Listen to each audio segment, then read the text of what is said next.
Hey everybody, can you hear me? Are we live here? Please say hello if you can see and hear me. Over in the chat, if you need to open the chat, there's a little chat icon up in your window. Hello everybody. Great to see some good familiar names on here. Um, Great. That's great, even in Australia. So thanks so much for tuning in for this Q&A. It's an experimental thing. So if you like it, then please let me know and we can do more of them. Um, so I'll tell you what, we're just going to, I've got a list of questions that some of you emailed into me. And so we're just going to start with those and, um, and just see if you can't hear anything in Scotland. Well, it's a long, far away. Sorry. Um, you may check your sound on yours, Andrea. Um, so I've got a few questions here, and they're not necessarily related to each other, but we're just going to dive in. Marianne emailed with some musical questions. First off, about a fermata, a slide cymbal, and the arpeggiated chord wavy symbol by a chord. So the fermata, what's funny is that I actually just recorded a video on playing fermatas. The basic idea of fermata is that it pauses time for a moment, but there are rules around it, and I've got a rather wordy video coming out soon about it. But the main thing is to just always retard into the fermata, and it'll be better. And that's just so just slow down the first couple of notes before the fermata, and it will sound better. You can also crescendo, get louder into a fermata, and that will help a lot of the time too. The slide cymbal, does it always mean to slide to be heard, or is it sometimes a helpful hint on fingering? This is the rule on the slide cymbal, is that if the note heads, the actual circle note heads, if they're connected by a slide, then you hear it. If it's just the fingering that's connected by a slide, the 2/2, then it's not meant to be heard, and it's just a fingering change. So that's the deal with those.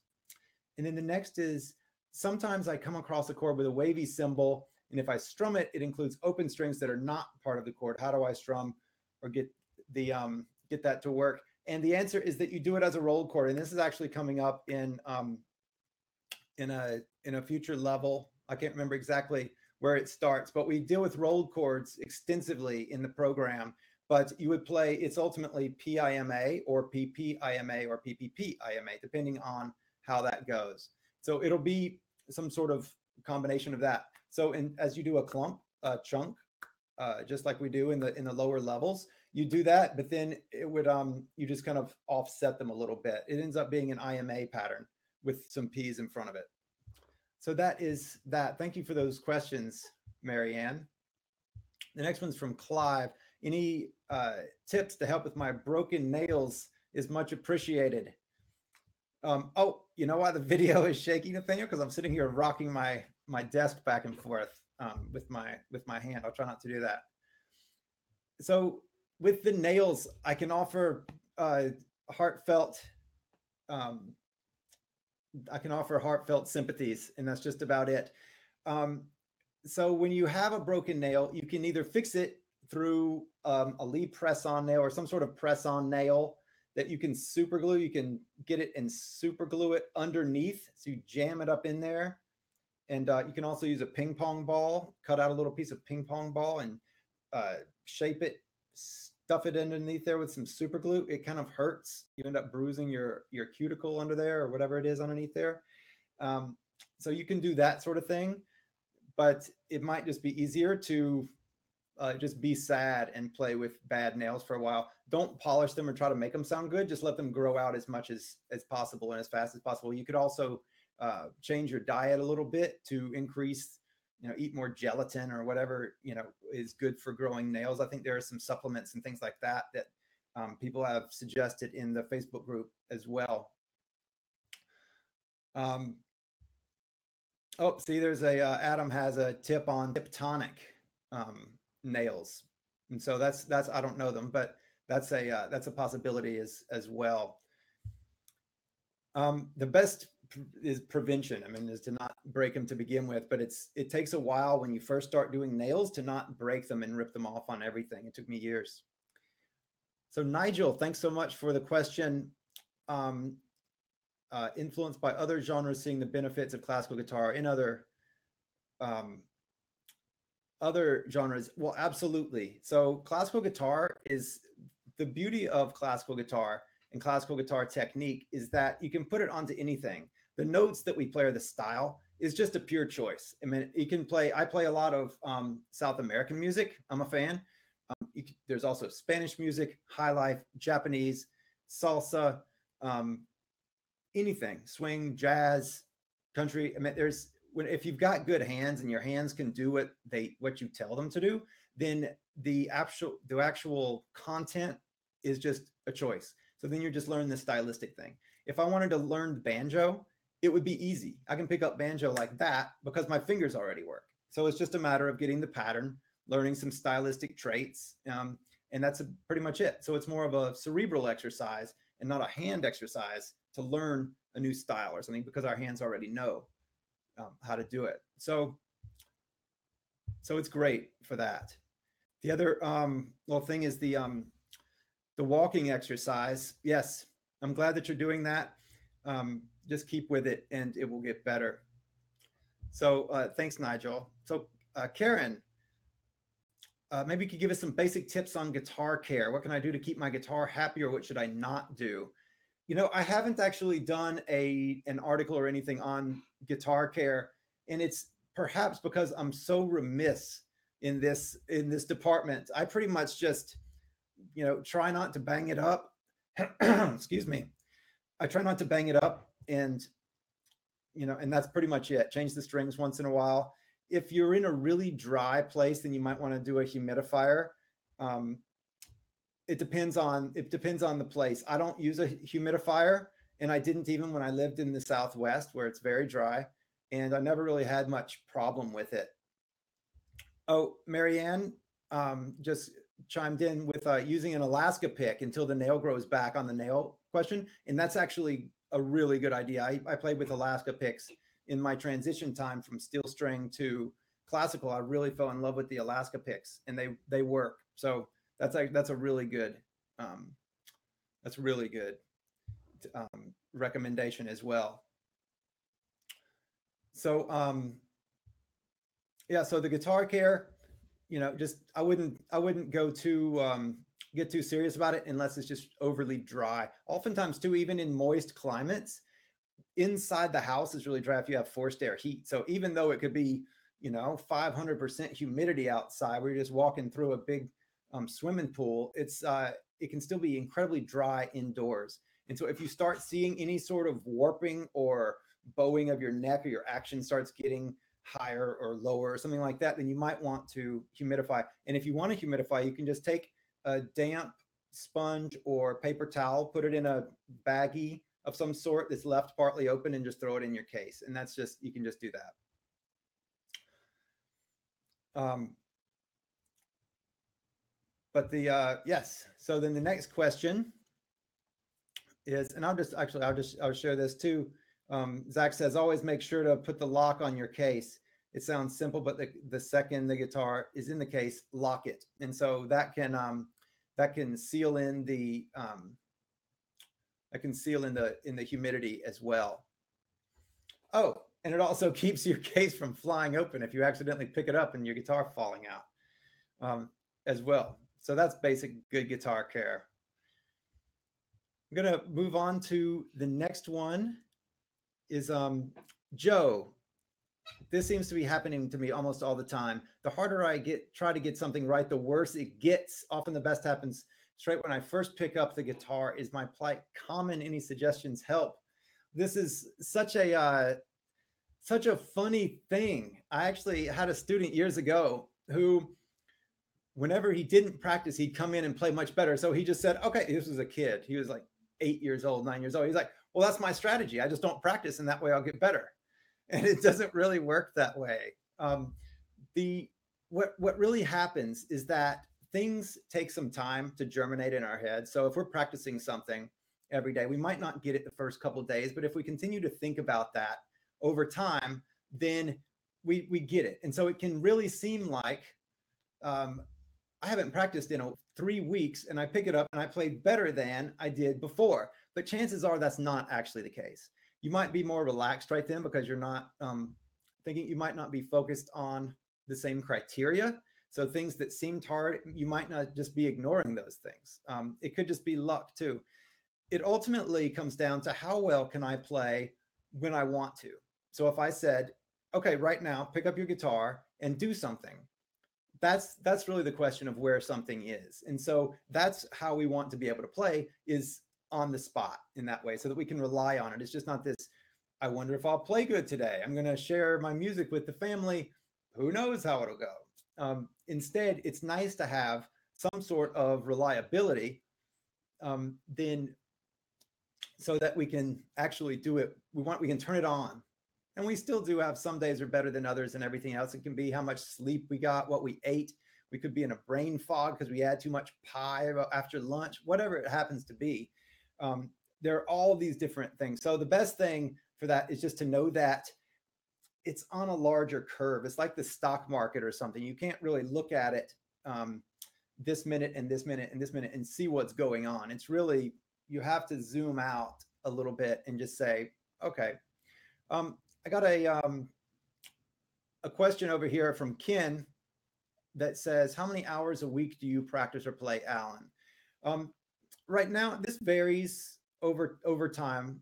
For the past 3 or 4 months, I've been practicing. I practice from 8 to 8:30. I'm fairly regimented in my routine, or else things don't happen. But I practice from 8 to 8:30 in the morning, a half hour, and that's just 5-hour blocks. And I'm at 5-minute blocks. I just 6 5-minute things, whatever those things are, whatever I feel like, some sight reading, a little bit of this piece, a little bit of that piece. And then in the afternoon, I practice for an hour for from 2:30 to 3:30. And that happens Monday through Thursday. And then I have my lesson on Friday. I practice the morning practice. Some days on the weekend I practice, some days I don't. But I don't worry about it. If I find myself doing other things, I don't worry about it on the weekends, because I mainly stick with my routine. I have a hard time doing things off the routine. So if I'm not on my routine, then it's difficult. Or if somebody interrupts my 2:30 time, it's difficult for me to just bump it from 3 to 4, say. So that's the way that I do it. It's one of those things that they say, if it's 100%, then it's easy, but if it's 99%, it's difficult. And so I try to make it with my practice so that I don't have to think about it. If it's 8 o'clock, I pick up the guitar and hit the timer. If it's 2:30, I do the exact same thing. And it's not a question of, do I practice now? It's just not. And I have it repeating in my calendar, and nobody can schedule across from it.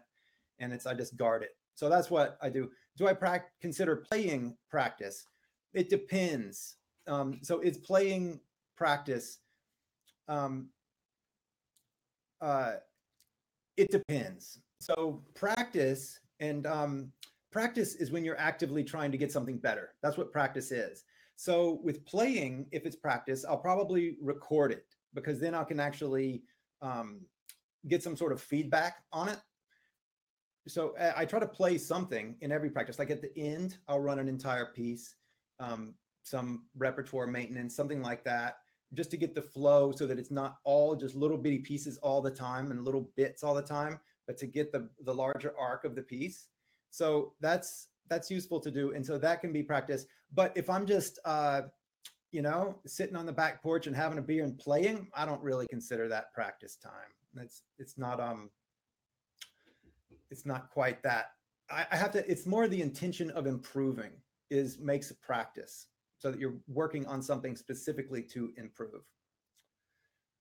Recommend a recorder, please. Whatever's handy, your phone. It doesn't, like, the quality doesn't matter, nothing. So if you're just going to record yourself for practice, whatever is easiest and fastest is the absolute best. I wouldn't geek out on gear when it comes to practice stuff. Have you ever practiced, what's the most you've ever practiced, and was it too much? When I lived in Brazil, I was practicing about 8 hours a day and taking lessons on top of that. And I don't know if it'd be too much for me now. It's mainly, can your hands maintain it? Are you getting inflamed knuckles? Is the quality of time is the quality of time still good? So after you've been already practicing for 6 hours that day, is that seventh hour, are you really bringing your best mental energy, or would you be better off taking a walk and getting some, like, exercise or something like that? So um, I think less is more in some ways. I'm a fan of condensing it and staying really hyper focused while practicing instead of practicing really long hours. I find the longer I have to practice, then the more rambling and distracted it gets. So I like to keep it tight, limit the time that I can spend on anything, and just keep my attention as laser focused as possible. So less is more in that case. So let me just get back to Eric. That's a great question over here. But I just want to get back to this list really quick to make sure that the folks who emailed in get their questions answered. Oh, I guess we're only 15 minutes in, so we've got plenty of time. Okay, Adam says, for people out there like me who plan on learning classical guitar but don't want to entirely quit playing steel string, what do you think about crossover guitars? I've never played a crossover guitar that I thought was really worth a hoot, to be completely honest. Taylor's, Martins, like even the really nice ones, they're all kind of not good guitars. And so it's one of these mediocre things that the sound quality on a $200 classical guitar is generally better than a $2,000 crossover guitar. They just don't typically sound good. They're made for different things besides the things that make classical guitar great, which is tone quality and the tension and the string spacing, to be able to do the fingerstyle stuff really well, be able to dig in strumming. And so I just generally recommend against crossovers. And then also the follow-up question is it going to cause problems between the string spacing? And I don't think so. I think that after 30 seconds on either one of them, then you'll fall right back in to it. So I don't really play much steel string because of my nails, but I used to play a lot of steel string, and I could go back and forth. And after a minute, then you're totally right back with the first one. Your hand knows them. And so that's my take on the crossovers, is just don't do it. Just get a classical and get a nice steel string. I'd like it to be different because I think that they're very cool looking with the cutaways and the everything else, but it's but that's the thing. So I'm just gonna, before this disappears here, Eric asked, when I practice I&M finger walking, I tend to get a lot of buzz from the other strings due to my fingertips hitting them. I don't have guitar nails, so it just is my fingertips. Any thoughts on how to address this? Slow down? Well, yeah, you're starting to get me. I generally say slow down and awareness of, if this is a right hand thing, then one of the things that you can do as well is quick prepping. And there's that we get to that. I don't remember exactly what level we talk about quick prepping, but whenever you're doing the walking, if your fingers are hitting them, it's also okay if your fingers hit the other strings. It's not the end of the world. What's more important, let me say it this way. What's more important is that you're doing the motions in your hand the way that you want them to do. And so you don't want to affect your stroke and movement to try to avoid the next string. You can change your entire hand angle to do that, but from the finger, ideally, in a perfect world, we're moving from the big knuckle, we're following through all the way into the hand like this, so that our I&M alternation is going like this. And we don't start trying to affect that to not hit the next string. So instead, have this big flopping thing, right? And then if it's hitting the string, just back the whole thing off a little bit, or round it around so that you're coming from a little bit up underneath it, or something like that. That way, whenever you're playing your scales, you can have your full rich sound. You can have a full follow through, full flex with the tip joint, and make it a really nice round sound. And so that's going to be a better bet than doing that. But if it's hitting, you could also just say, you know what? It's hitting, but this is what I'm focusing on right now. So I'm going to let that slide for right now. And that's one of the most powerful practice disciplines that you can have is being willing to recognize that something's not going like you want it to, but not deal with that right now. So that if you're practicing, I'm doing this, I'm doing some finger walking with I&M alternation, or even just doing I&M alternation with no left hand whatsoever. If I'm doing that, then I can just focus in on specific things. I'm just moving from my big joint here, or I'm going through all the way into my palm, whatever it happens to be, and then just ignore everything else. That's one of the best things that you can do, because then you can also look at that other thing and say, okay, well, now I'm going to focus on this specifically. And now I can put all of my attention there. And that's much easier and better than constantly spreading ourselves really thin, trying to get all these million different things. I've got my left hand placement and my left hand like touching the other string up there and all these different things. And what note am I playing anyway? All these things. And so it's nice to just capsulate them into specific issues and work on those issues separately, and then put them back together slowly, maybe a couple at a time, but then also be willing to ignore things. So Steve says recommend classicals. I assume you're saying instruments. I'm not really good at this game of recommending instruments. To be honest, I don't play a lot of different guitars. I mainly just play the guitar that I've had for 15 years or something. But the Cordobas typically have a good reputation, as do the Yamahas. There are others, the Alhambras, I think, also have a good reputation, but I'm not great at this because I haven't really put the time into forming an educated decision about them. So my knowledge on instruments is lacking right now. So thanks, Adam, for the question on the crossover. And so Jim asks, when should I move on to the next level? Having trouble with different rhythms and patterns, but I don't want to bore myself at the same level. So I just move on to the next one, and then just like, so this is what I recommend for moving on. And I recommend that you complete a practice log before moving on to the next level. So if your rhythm is bad, then I wouldn't think about it as boring myself. I would think of, okay, I need to go heavy on rhythm for the next week, as well as getting things that are on this practice log even better. So if you have your practice log and you have a PIM pattern and you have some your practice progression and all of these things, then continue to practice those, continue to get them even cleaner, even more rhythmic, even more everything. But don't move on, because what's going to happen is the things that you leave are just never going to happen. That's the thing. Like, out of sight, out of mind. If it's not on your new practice sheet, then it's just going to go. And all of a sudden, it's like the kids who fall behind in math in the second grade or something. And they're always they think they're bad at math because they just moved on to third grade before getting the second grade stuff. And so it just compounds on itself. So instead, I recommend sticking with it, going hard on it. And if you're finding yourself bored with it, then it might be that you're not doing it right. And so do it in smaller sections. So like 3 minutes at a time, put the timer on and say, okay, this one exercise, I'm working on this rhythmically. I'm counting it out loud. And now my mind is blown. So I'm just going to do some random finger stuff so that can let my mind rest and just get back into my hands a little bit, and then come back to it, and then do something else and come back to it.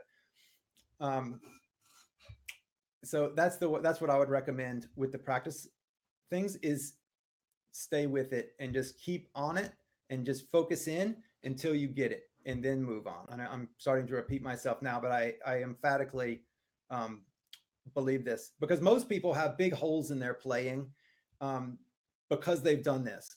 Oh, I'll get to it later. Like, I graduated college not being able to follow a chord chart very well. Like, if you just pulled out a book of chords, here you go. I was not able to really follow that. And I was schooled, I had a degree, and I wasn't good at that because I had never really practiced it and I wasn't made to. Whereas there were, high school kids would come in, be able to read charts. They wouldn't be able to play, like they wouldn't have technique or anything like that. And they could play circles around me. When I first went to Brazil, this little 8-year-old kid like made me look silly. This, like, he just knew a few chords, he knew his stuff, and I wasn't able to do that at that time. So it was nice to just go at the level, and then you'll eliminate a lot of those big holes, because then you're not going to want to go back and get them necessarily.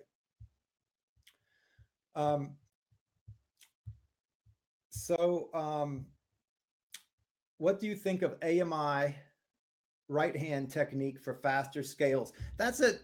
Yeah, I've got a book on that. I love AMI for scales, honestly. However, I don't really use it very much except for in specific spots and pieces. I have a lot of mixed feelings about that, actually.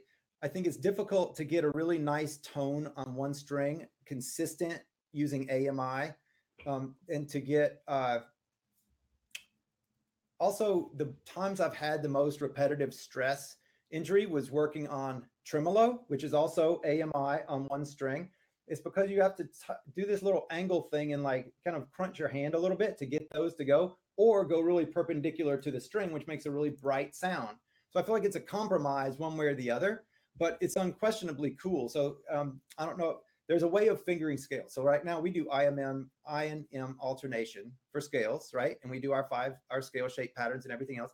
Well, with AMI scales, you can refinger scales to where there's 3 notes per string, and you can make your scales crazy fast, like 140, 150 beats a minute to the 16th note. It's wicked fast, and it's really fun. But it's a sacrifice. It's nice for little bursts and pieces, but it's not something that I would spend any time on until you were like so good at everything else. So I think that you can do best with working on your INM alternation, and also with tone quality and consistency and rhythmic playing of scales. Like if you can play your scales, here's the watermark, or the whatever it's called, the benchmark for just like, if you can play pretty much anything, if you can play your scales at 120 to the 16th note, 120 beats a minute to the quarter note, playing at 16th. So 4 notes per click at 120. So that's just if you can play that, you can play most repertoire that you will find. There might be a couple of notes here or something like that, but you can kind of fudge it with a slur in there somewhere, something like that. But if you can do that, then you can pretty much play anything. So working up to that, and that's actually where there was another question about how high the levels go. The levels are planned up to 5F. And so that's where we get by 5F is 120 to the 16th note on your INM alternation scales. And so that's so I would recommend just sticking with your scales, doing your looking at tone and consistency and speed, and just getting the quality over the quantity of notes per minute.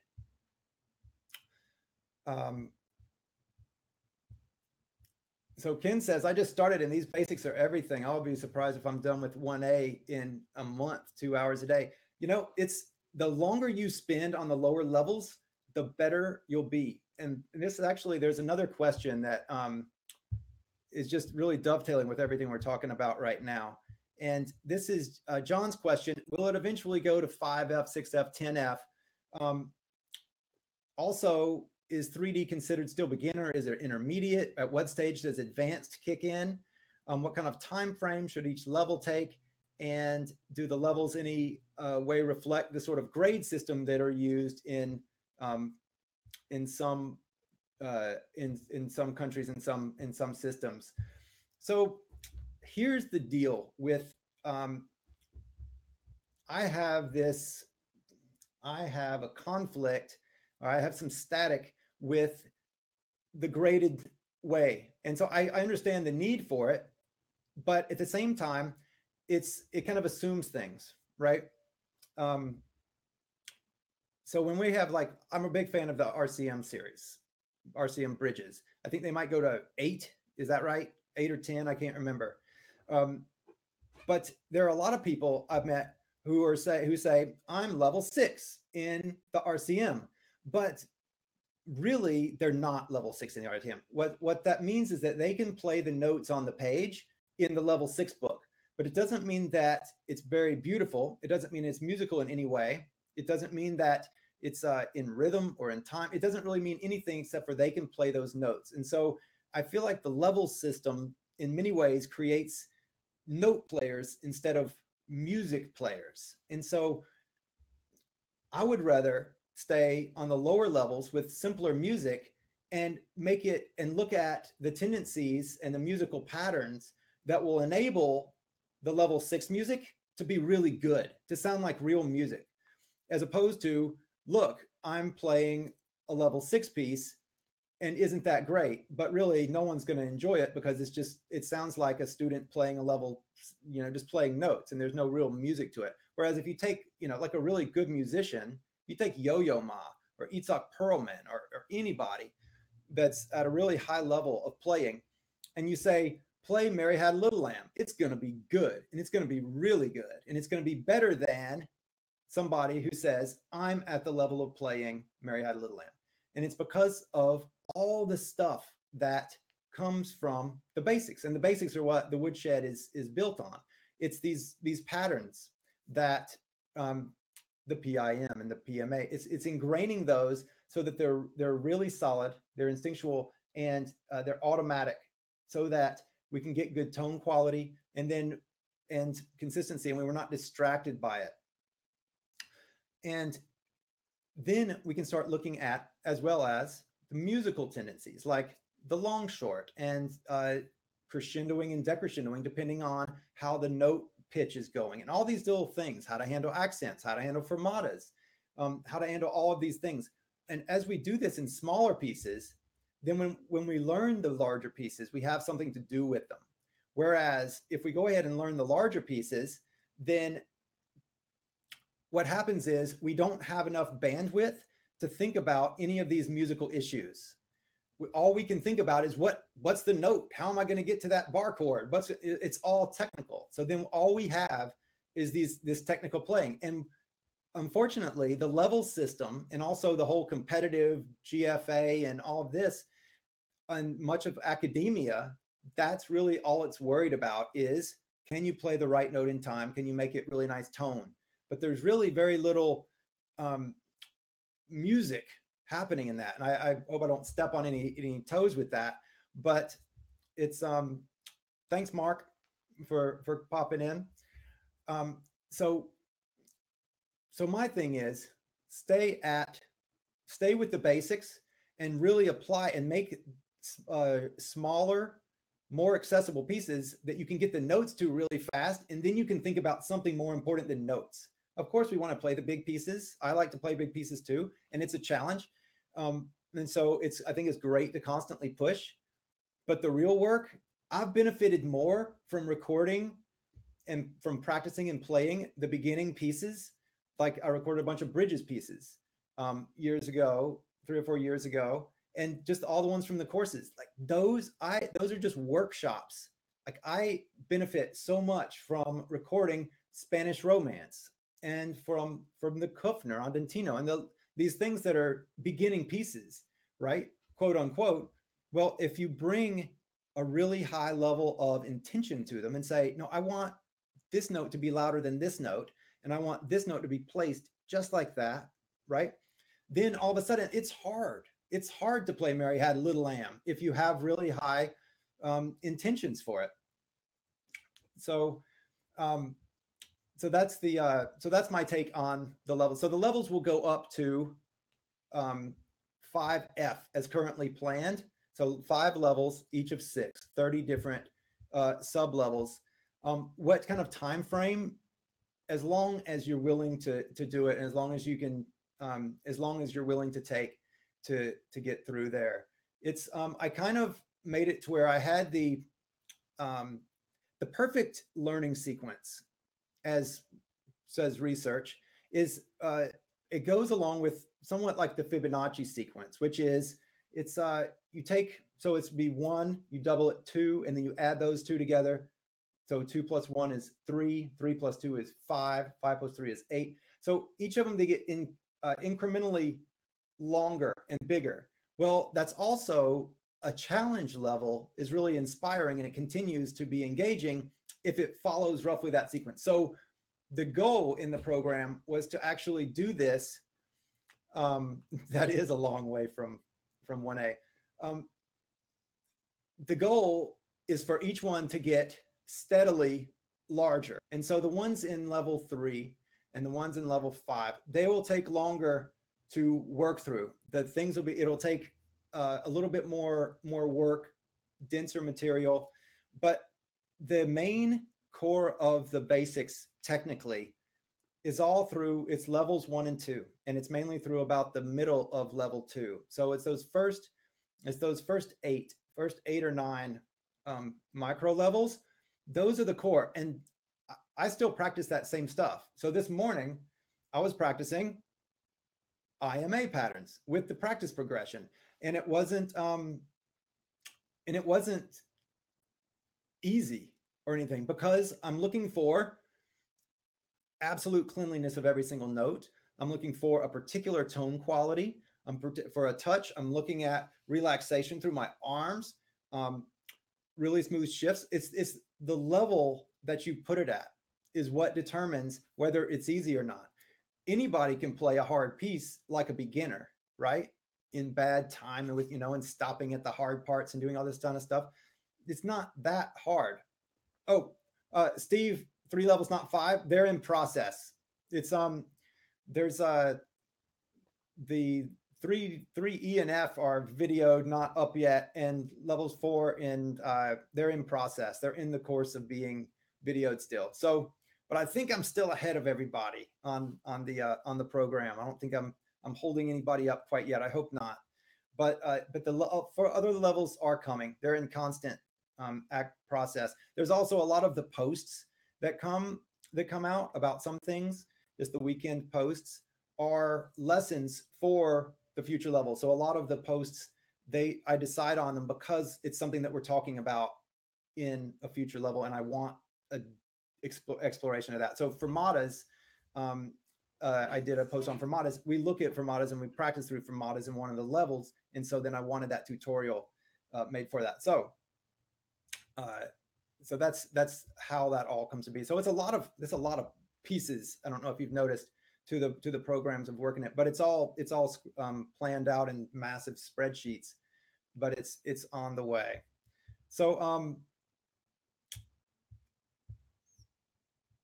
so great. I'm just going to move to this next question here. So I don't know if I really got that that question. How long should it take? Are the levels? Just to say too, I don't know if I said this. I was heavily influenced by the RCM Bridges syllabus and their metronome markings, as far as I knew where I wanted to end, which was 120 to the 16th note with scales. And I knew roughly what that was with the arpeggio patterns, because you're still going to be practicing PIM in level 5. Because why wouldn't you? Because it's one of the core moves. You'll also be doing other things, but whenever you can just distill it down into here and just practice that, then you can get your cleanliness up. But I could rail on that for forever. So, well, I've just completely lost my train of thought there. So the RCM was really instrumental in that, but it doesn't go specifically with the levels. So that's the thing. Moving on to the next question, I was wondering if you have any hints on different practice styles on the Segovia scales. Oh, hang on here. For the Segovia scales, so the Segovia scales are a pattern, right? Just like 1, 2, 3, 4s are a pattern. The Segovia scales happen to be a more elaborate pattern than 1, 2, 3, 4s. 1, 2, 3, 4, 1, 2, 3, 4, 1, 2, 3, 4, or the major scales, the major scale shapes, which are all in one position. So the Segovia scales, what they do, in case you don't know, is they work up diagonally. So they go up the neck. So instead of just having, this is my G-shaped scale in one position, it goes all the way up here and back down. So it's all over the fret. So the temptation for any sort of pattern is to add complexity to it, right? So that's one of the things. So one of the benefits of the Segovia scales is that it adds complexity. And what's the complexity? Well, the mental complexity of just remembering the notes and the patterns, but also the complexity of shifting, right?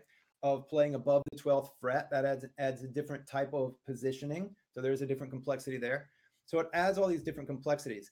But it's really important to remember, what is the goal of these technical exercises and these patterns? And the goal of them is always and forever to challenge and reinforce the fundamentals. And the fundamentals on this is I and M alternation.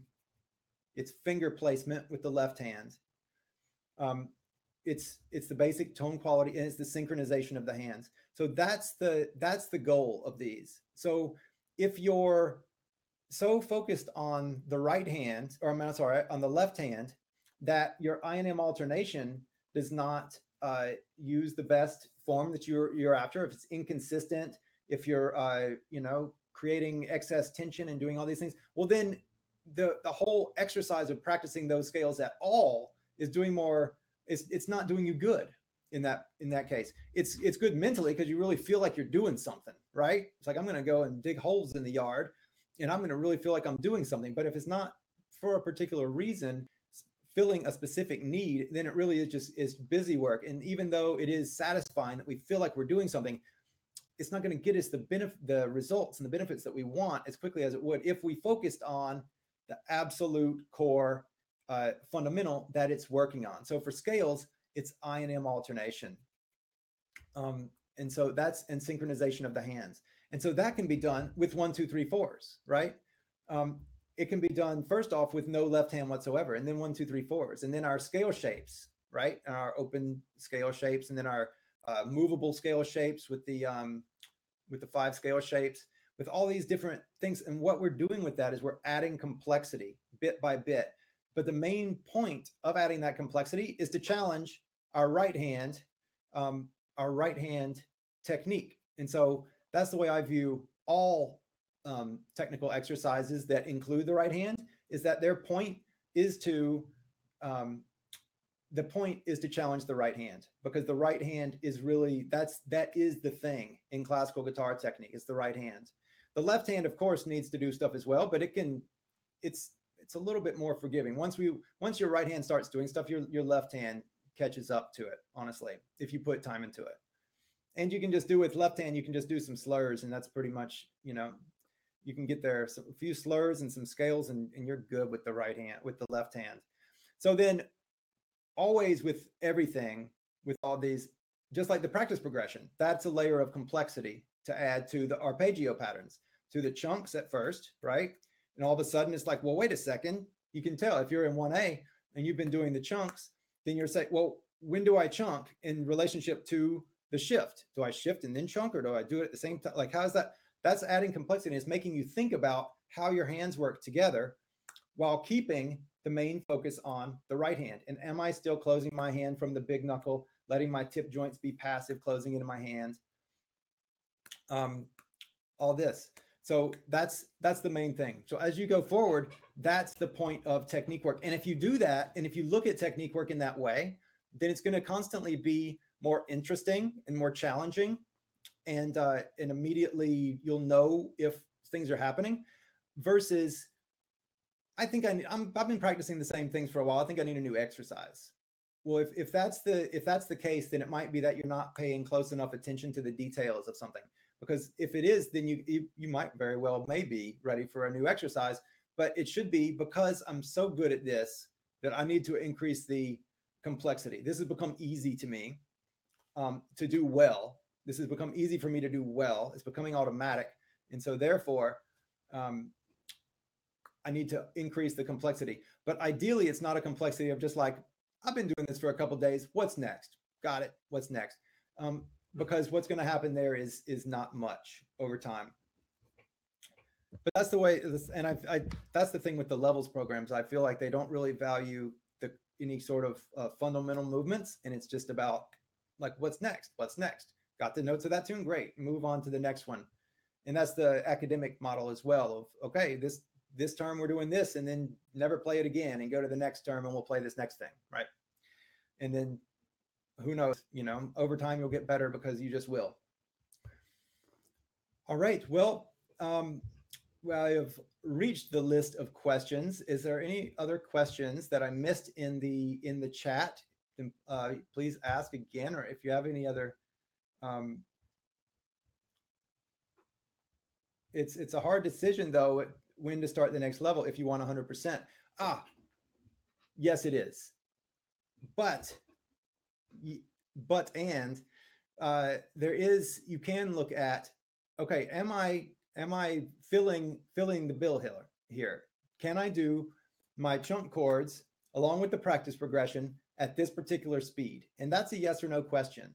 And yes, there is a quality thing, but you could also say, okay, am I maintaining, video yourself, because I'm just talking about when I hear, video yourself doing your chunks and your progression and say, okay, do I have the notes in my left hand? And probably you do.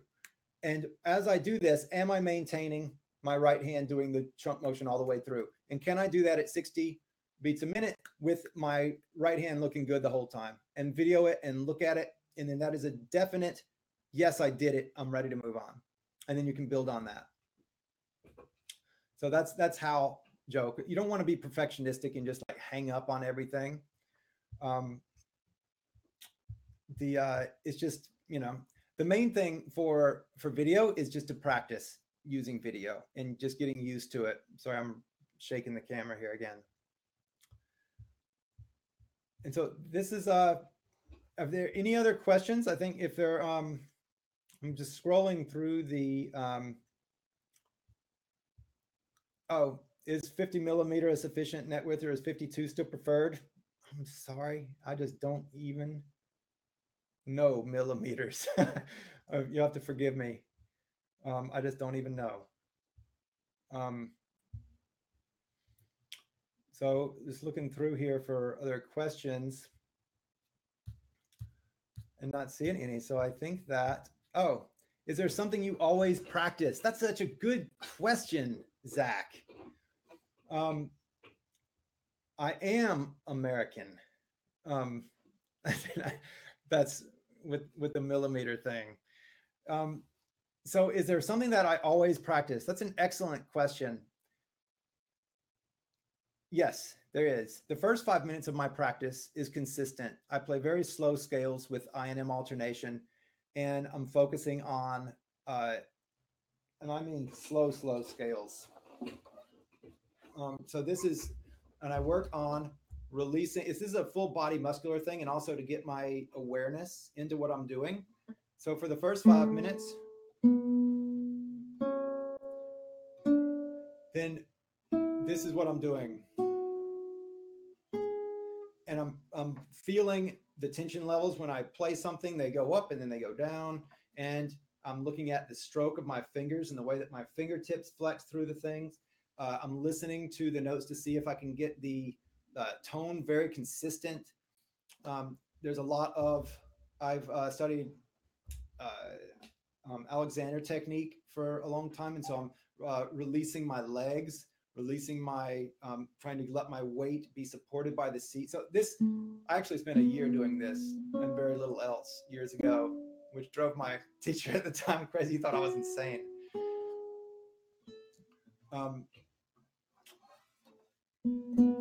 So that's one of the things that I do every day. If there is a piece that I'm currently working on, I'll generally play that every single day. I try to sight read every day. Sight read something. I have a 5-minute block that I try to sight read every single day.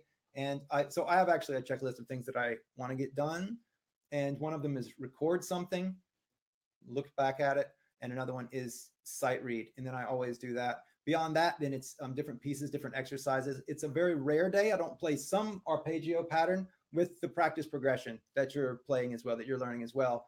And do that. Today it happened to be IM. It might be AM, IM back and forth. It might be a thumb thing with it, all different kind of things. But there's generally some sort of arpeggio practice with the practice progression in there.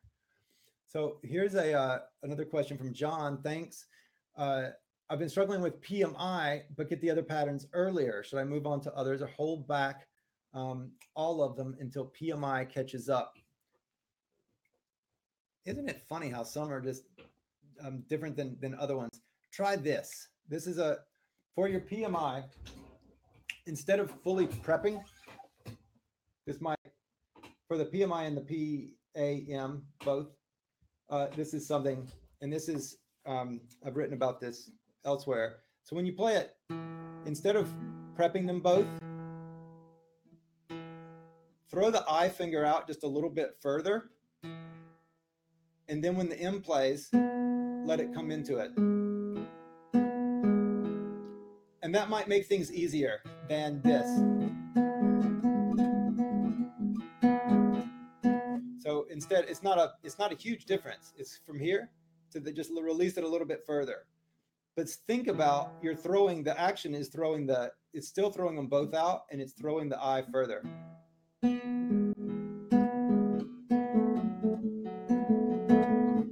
that could make your PMI a little bit easier for that. So it's something to try, is to throw it out a little bit further. So I hope that if that works for you, John.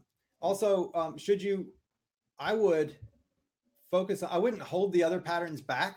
Continue to just up the speed on the other patterns, but don't move on until you feel really confident with the PMI, and but still continue the other ones. They'll always be at different levels. Like my PIM and my PAM are not the same. And that's just going to be it. So each one will be at different levels as time goes on, and will be, there'll be some that are easier than others. What is a good open string practice session? I've hurt my left arm and can't use it right now. So that's a great question. There is an article about playing with a hurt hand, and that has some, but in general, any of the arpeggio patterns, like we were just talking about, your scales, quick prepping, string crossing, all of those, anything that you would do right hand with the left hand, just that kind of stuff is great, as are Raschiatos, and Raschiatos on your legs, on the guitar itself, just muting the strings out, then those are great as well. Do I like the Seguraris books 1 and 2, short pieces but nice musicality? I love Seguraris. I haven't used this stuff because it's all under copyright, but I'm a fan of what I've seen. I haven't actually played through the entire books, but I like it. So Jim 2 says, I find that when I try and play something I used to play, I now have to relook at it because I used to play using any fingerings, and I don't use all the stages to relearn, but it's set fingering in. What are your thoughts? That's one of the beauties of being intentional about your fingerings on the front side when you're first learning, doing the 7-step process and really saying, okay, time out. Like, I know what finger is going to play every single note of this piece. And then I practice it that way. It's because when you put it down, as you will, and then you pick it up 6 months later, you will more readily get that piece. So your piece will be at a much higher level or much quicker to pick up if you get it consistently from the beginning. That doesn't do anything for the pieces before that, though, right? And so I would just say all the pieces before that, just play them however. If you're not wanting to spend the time to go through and really fix everything, then just let it be. It's like, yeah, this is something that I'm not very intentional about this. I realize it's not as clean as it probably could be, but hey, it's a fun tune and I like it. So I'm just going to play it. So you can be easy about it like that. So that's the, thank you too. So Ken's, looks like he's signing off there. And the video was bad the whole time. Sorry about that. But thanks, Ken, for tuning in. So yeah, so with the older pieces, you could do that.